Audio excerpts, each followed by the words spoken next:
नमस्ते। आज ना हम एक बहुत ही प्यारे राजकुमार की कहानी सुनने वाले हैं।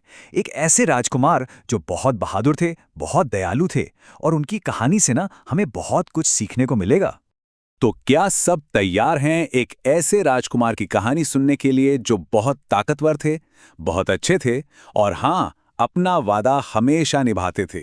चलिए शुरू करते हैं ये मजेदार सफर जो हमें सिखाएगा कि जीत हमेशा अच्छाई की ही होती है। तो हमारी कहानी के हीरो हैं राजकुमार राम। और वो कहाँ रहते थे? वो रहते थे अयोध्या में, जो कि एक बहुत ही खूबसूरत शहर था। अच्छा, पता है सब लोग राजकुमार राम को इतना पसंद क्यों करते थे? क्योंकि उनमें बहुत सारे अच्छे अच्छे गुण थे। वो हमेशा सच बोलते थे, कभी झूठ नहीं। और चाहे कितनी भी मुश्किल हो, वो हमेशा शांत रहते थे। सबके लिए उनके मन में दया थी, सबकी मदद करते थे। और सबसे बड़ी बात, वो अपने मम्मी पापा की बहुत इज्जत करते थे, उनकी हर बात मानते थे। अब कहानी में एक ट्विस्ट आता है। एक ऐसा समय आया जब राम को अपने पापा के दिए हुए एक वादे को पूरा करने के लिए एक बहुत बड़ा और बहुत मुश्किल फैसला लेना पड़ा। हुआ यूं कि जब राम के राजा बनने का समय आया ना, तब एक पुराने वादे की वजह से उन्हें राजा नहीं बनाया गया, बल्कि उन्हें अपना राजपाट छोड़कर पूरे 14 सालों के लिए जंगल में जाना पड़ा। जरा सोचो, उन्होंने जरा भी गुस्सा नहीं किया, कोई शिकायत नहीं की, बस शांति से ये बात मान ली। इससे पता चलता है कि वो अपने माता पिता के वचन का कितना सम्मान करते थे। और राम के इस फैसले से हमें एक बहुत बड़ी सीख मिलती है। वो ये कि अपनी ड्यूटी, अपना कर्तव्य पूरा करना और अपने वादों को निभाना सबसे जरूरी चीज है। तो अब राम जंगल में है और कहानी आगे बढ़ती है। जंगल में राम के सामने एक बहुत बड़ी मुश्किल आने वाली थी। उसी जंगल में एक बहुत बुरा राजा था जिसका नाम था रावण। और उस दुष्ट रावण ने क्या किया, उसने राम की पत्नी सीता जी को वहां से उठा लिया। अब ये तो राम के लिए बहुत ही मुश्किल की घड़ी थी। यहीं पर हमें राम और रावण के बीच का फर्क साफ साफ दिखता है।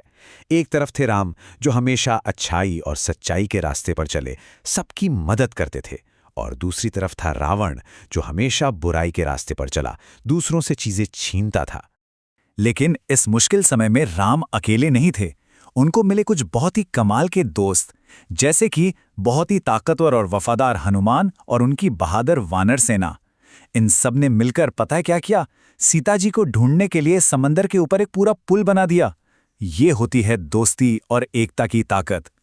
और फिर अपने इन्हीं दोस्तों के साथ मिलकर राम ने बहुत हिम्मत दिखाई, बहुत बहादुरी से लड़ाई की और आखिर में जीत उन्हीं की हुई। तो लड़ाई खत्म हुई, बुराई हार गई। अब समय था राम की इस लंबी मुश्किल यात्रा के खत्म होने का और उनके घर वापस लौटने का। पूरे 14 साल बाद हमारे हीरो राम, सीता जी और अपने भाई लक्ष्मण के साथ वापस अपने घर अयोध्या लौटे। जरा सोचकर देखो, अयोध्या में सब लोग कितने ज्यादा खुश हुए होंगे। और अपनी खुशी दिखाने के लिए अयोध्या के लोगों ने क्या किया? उन्होंने अपने प्यारे राजकुमार के स्वागत में पूरे शहर को दियों से सजा दिया, हर जगह दिए जलाए। और जानते हैं, तभी से हम दिवाली का त्योहार मनाते हैं। यह है रोशनी का त्योहार, जो हमें हमेशा याद दिलाता है कि अंधेरे पर हमेशा उजाले की जीत होती है। तो इस पूरी कहानी से हमें क्या क्या सीखने को मिला? आइए एक बार फिर से देखते हैं कि राजकुमार राम हमें कौन सी अच्छी बातें सिखाते हैं। सबसे पहली बात, हमेशा सच के रास्ते पर चलना चाहिए। दूसरी, अपने मम्मी पापा और सभी बड़ों की इज्जत करनी चाहिए। तीसरी, जब भी कोई मुश्किल आए तो घबराना नहीं चाहिए, शांति से काम लेना चाहिए। और हमेशा ये विश्वास रखना चाहिए कि जीत तो आखिर में अच्छाई की ही होती है। तो अब जब हमने ये पूरी कहानी सुन ली है, तो अब आपकी बारी है सोचने की। मैं आपसे 2 छोटे-छोटे सवाल पूछता हूं, देखता हूं आपको कहानी कितनी याद है। तो मेरा पहला सवाल है, राजकुमार राम ने अपने पापा का ऐसा कौन सा बड़ा वादा पूरा किया था जिसकी वजह से उन्हें 14 साल के लिए घर छोड़कर जाना पड़ा? ठीक है। अब दूसरा सवाल, उस बड़ी सी लड़ाई में राम की मदद करने वाले वो बहादुर दोस्त कौन-कौन थे? याद है ना? उनके बहुत ताकतवर दोस्त हनुमान और उनकी पूरी की पूरी वानर सेना। तो हमेशा याद रखना, जब हम कोई वादा करते हैं और उसे निभाते हैं, तो वो एक ऐसी रोशनी की तरह होता है जो कभी नहीं बुझती।